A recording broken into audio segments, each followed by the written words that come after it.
మదనపల్లి జిల్లా head quarter చేసే బాధ్యత నాది. మాకు నమ్మకం లేదు దొరా, ఏమనుకోకు. శాంక్షన్ చేపించిందేమో చంద్రబాబు నాయుడు, కమిషన్ ఎవరు తీసుకుంటున్నారు?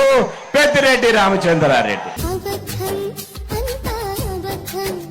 మీరు పాలు వస్తే రేటు వేరే దగ్గరంతా 35 రూపాయలుంటే మీకు 20 రూపాయలు ఇచ్చి 15 రూపాయలు కమిషన్ తీసుకున్న వ్యక్తికి మీరు ఓటేస్తారా? ఒక్కసారి ఆలోచన చేసుకోండి. ముందు నువ్వు పూర్తిగా నిక్కచ్చిగాడు. ఈరోజు హెరిటేజే ప్రజలకు కరెక్ట్గా రేట్లు ఇవ్వకుండా తక్కువ ధరలు ఇచ్చి సున్నాలు కొట్టడం, క్వాలిటీ బాగాలేదని చెప్పడం, ఇలాంటి రకరకాల మోసపూరిత కార్యక్రమాలు హెరిటేజ్ చేస్తూ ఉంది. నేను ఇది కూడా చెప్తాను, ప్రజలు ఎక్కడన్నా శివశక్తి డైరీ వల్ల మీకు ఇబ్బంది అయిన అనిపిస్తే ఓటే వేయద్దు. పేద బతుకుల మార్చినది